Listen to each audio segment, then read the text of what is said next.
නිවන් දකින්න නම් සත්පුරුෂයාගේ සහයෝගය අවශ්‍යයි.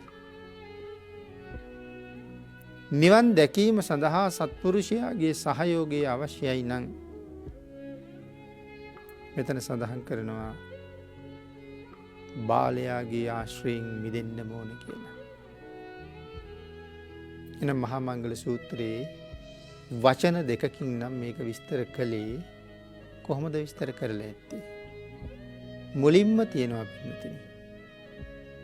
අසේවනාච බාලානම්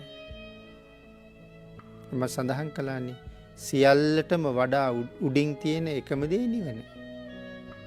ඒ නිවනට යන්න බලාපොරොත්තු වෙනවා නම් යම් කෙනෙක් ඔවුන් ඒකාන්තයෙන්ම මේ මංගල කාරණා 38 තමන්ගේ ජීවිතේ ප්‍රගුණ කරලා ඊට අනුව ජීවිතේ ගොඩනගා ගත යුතුයි.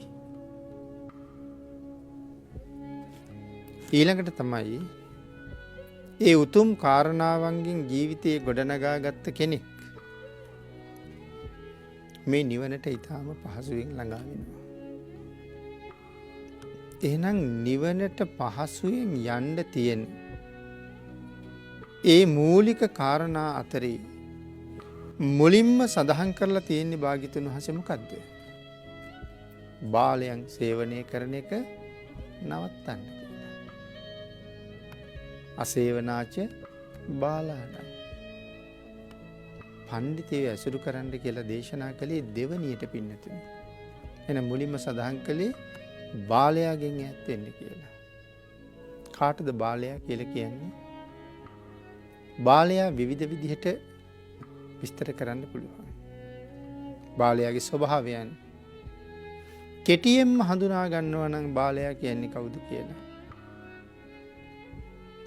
මහණෙනි, ඒ බාලයා කයෙන් වැරදි කරන්නේ වෙයි.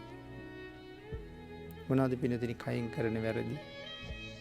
ප්‍රාණඝාතයයි, අදත්තාදානයයි, කාම මිත්‍යාචාරයයි.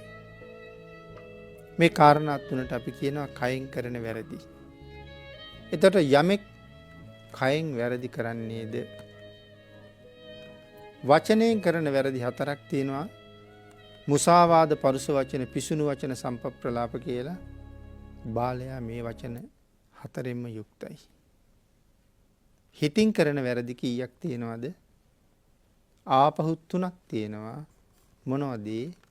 අවිද්‍යා, ව්‍යාපාද, මිත්‍යා දෘෂ්ටි. මේ වැරදි 10 සම්පූර්ණ කරන්නේ තිදර මූලික කරගෙනනේ. කයයි, වචනයයි, සිතයි මුල් කරගෙන තමයි මේ වැරදි 10 අපි කරන්නේ.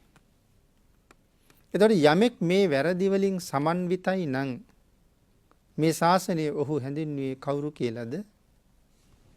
බාලයා කියලා. එතකොට භාග්‍යතුන් වහන්සේ අපිට නිරන්තරයෙන් අවවාද කරන්නේ මොනව කරන්නද?